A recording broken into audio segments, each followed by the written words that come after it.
இன்றே டவுன்லோட் செய்து உங்கள் ஃபேவரட் ஷோக்களை என்ஜாய் பண்ணுங்க. சமூகா வா பொண்ணாத்தா. சமூகா என்ன பொண்ணாத்தா, உன் வீட்டுக்காரெல்லாம் நல்லா இருக்காரா? எல்லாரும் நல்லா இருக்காங்க. என்ன இந்த பக்கம்? சமூகத்துக்கிட்ட இந்த சாவியை கொடுத்துட்டு போலான்னு வந்தேன். சாவியா? சின்னதா, என்ன தம்பி சொன்ன வேலைலாம் செஞ்சாச்சா? ஆச்சி சமூகம், நீ சொன்னபடியே வெள்ளை அடிச்சாச்சு. உள் வீட்டு செவுத்துக்கெல்லாம் நீ சொன்ன கலரே அடிச்சாச்சு. சன்னலுக்கெல்லாம் புது துணி போட்டாச்சு. Super super. இல்லை ரிசிகி, சின்னதாக்கு எதனா காப்பி தண்ணி கொடு. வேணாயா, கண்ட கண்ட நேரத்துல காப்பியை குடிச்சா நெஞ்ச கரிக்கும். சரி சரி. இல்லை பரணி, அந்த சாய் வாங்கிக்க.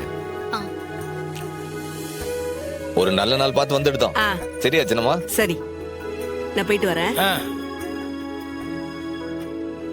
இல்ல இந்த 4வது வீட்டை பொண்ணாத்தா தானே வாங்கியிருக்கு. அண்ணன் வீடு பாத்திருக்கே அண்ணன், ஆருக்கு? இல்ல நம்ம ரத்னாக்கு தான். தனி கொடுத்தன போறதுக்கு தான் வீடு பார்த்திருக்கி. அண்ணன் வீடு பாத்திருக்கே அண்ணன், ஆருக்கு? இல்ல நம்ம ரத்னாக்கு தான்.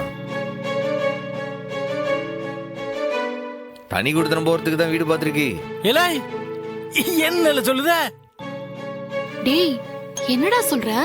அன்னைக்கு ரத்னா வீடு பார்த்துட்டு வந்தப்ப நீ கோவப்பட்ட. இன்னைக்கு என்கிட்ட கூட சொல்லாம நீயா வீடு பார்த்திருக்க? இல்லை, நானும் மனுஷன் தானே. நானும் நல்லா வாழணும் தானே ஆசைப்படுத்தேன். அவ சொன்னதெல்லாம் நான் யோசிச்சு பார்த்தேன். அறிவு அவளை தனியா வச்சு வாழ்றதுதான் கௌரவம்னு யோசிக்கான். அவன் யோசிக்கிறதும் சரிதானே.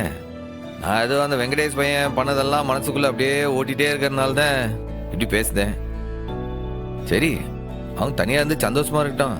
எங்க ஏதோ ஒரு 4வது தெருல வீடு பாக்குறதுக்கு ஒரு 4வது வீடாவே பார்த்தா அது பக்கமா இருக்கணும் தான் இந்த வீட்டையே முடிச்சேன். அட்வான்ஸும் கொடுத்தாச்சு. அண்ணன் சூப்பர்ண்ண. ஐயா சம்முவா, நம்ம பிள்ளை நம்ம கண்ணுக்கு முன்னாடி இருந்தா தானே நமக்கு சந்தோஷம். பயம் கிடையாது பத்தியா? பிரசிடென்ட், வர வர பின்னி எடுக்கிறியடா.